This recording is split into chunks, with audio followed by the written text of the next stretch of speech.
C'est un coup de tonnerre. Au Mali, le Premier ministre Choguel Maïga a réuni ses militants dans une grande salle pleine à craquer pour tenir un discours, ce qu'il a appelé un discours de clarification du processus de transition. Et là, il n'y est pas allé de main morte. Mais avant de le commenter, laissons-lui la primeur, écoutons-le. Vous rappelez ici que nous avons librement fixé au 26 mars 2022 la fin de la transition à 24 mois par un décret du 6 juin 2022. Donc la transition est censée prendre fin le 26 mars 2024. Mais elle a été reportée sine die, unilatéralement, sans débat au sein du gouvernement. Est-ce que vous pouvez imaginer ça? J'ai appris dans les médias que la transition a été reportée. Alors que j'ai signé le décret qui met la fin à 2024.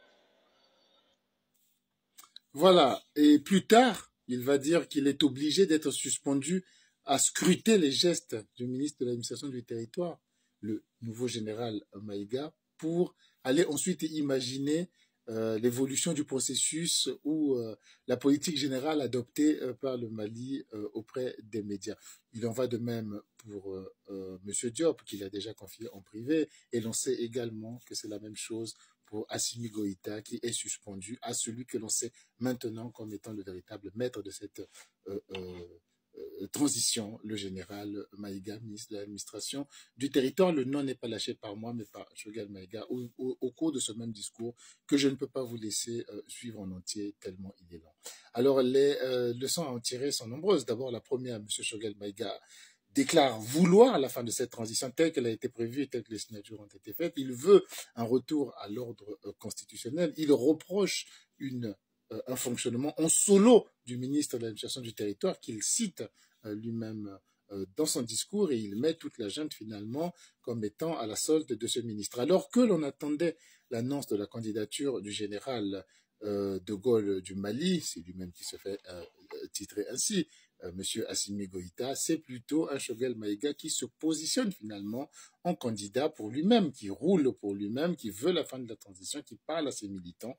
Et il ne faut pas oublier que d'ailleurs dans son parti, parmi tous les fondateurs du parti du MR5, il est pratiquement le seul encore en liberté. Les autres sont soit en prison, soit en exil. En tout cas, l'idée même de la candidature de Assimi Goïta pose problème aujourd'hui, en tout cas vis-à-vis de cette rupture à l'intérieur du système qu'il cause. C'est un véritable tremblement de terre. Alors, qu'est-ce qui va se passer après cela? On peut librement considérer, pas librement, mais honnêtement considérer que M.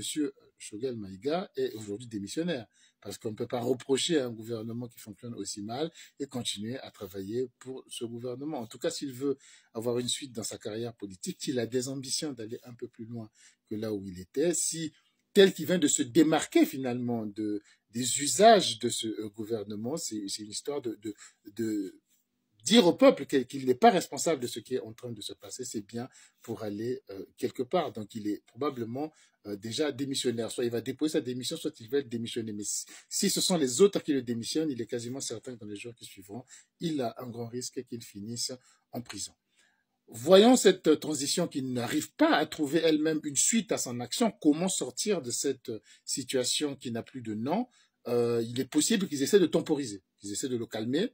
Là, il a appelé la mise en place de l'agence qui devrait réguler les élections. C'est un pas qu'on peut lui accorder, mais vous savez, comme Assimi Goïta l'a déjà fait avec la constitution qui a été votée par le peuple malien en juin dernier, juin 2023, qui jusqu'à aujourd'hui n'a jamais été appliquée. Elle a été votée pour être votée là, c'est pareil. Un décret va être signé pour mettre en place une commission mettant en place les élections pour calmer Choguel Maïga et essayer de ramener un peu le calme dans la maison, dans le groupe dirigeant, pour gagner du temps, et puis il ne se passe absolument rien. Si Choguel n'a pas déjà déposé sa démission, c'est ce qui va se passer. Si, au contraire, ils ont déjà, eux, quelqu'un pour le remplacer, eh ben, ils vont profiter de cette occasion pour le retirer, le remplacer calmement et le surveiller pour l'empêcher de briser leur plan d'arriver au pouvoir. Et si, dans un autre cas de figure, rien ne se passe, il y a un silence total, c'est-à-dire que la junte ignore ces accusations, ces attaques directes qu'ils ont fait contre celui qui apparaît maintenant très clairement comme celui qui tire les ficelles, le ministre de l'Intérieur. Ils se disent, c'est rien, on s'en fout, on le laisse, il va traîner dans les couloirs comme tout.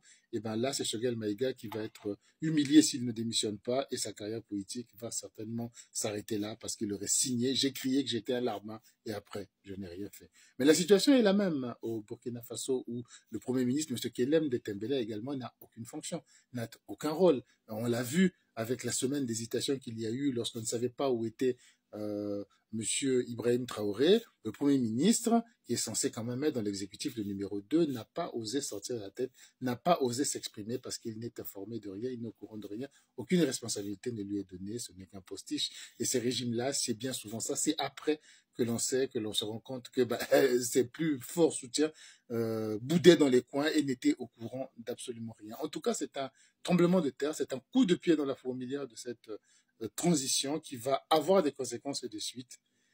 Restez abonnés à l'Université populaire, nous allons l'analyser ensemble point par point, pas par pas, parce que je suis sûr que ça ne s'arrêtera pas là.